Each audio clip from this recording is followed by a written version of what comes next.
Hello there, Ian here once again, and it's a pleasure to be able to be with you. I hope this is catching you happy, healthy and strong.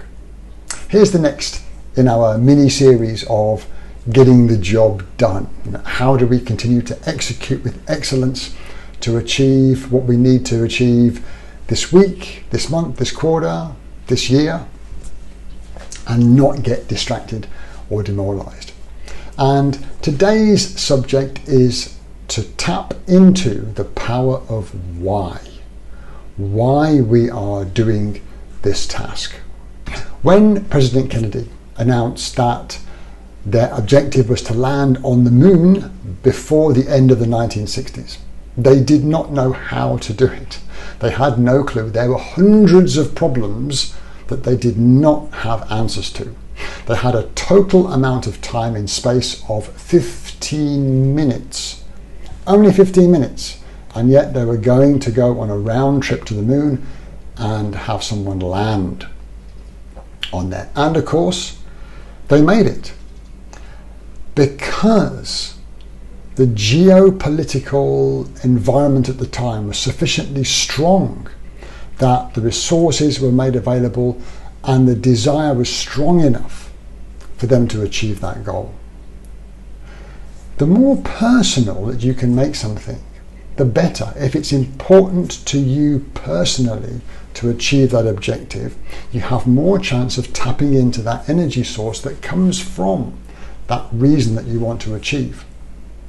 I heard this on a Darren Hardy podcast not so long ago, and he told the story of two tribes that didn't really peacefully coexist. One lived in the mountains and one lived in the valley.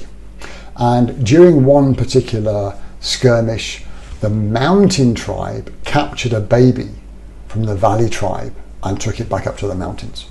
Incensed by this, the valley tribe selected their fittest, strongest and their best trackers to go and rescue the child from the mountain tribe.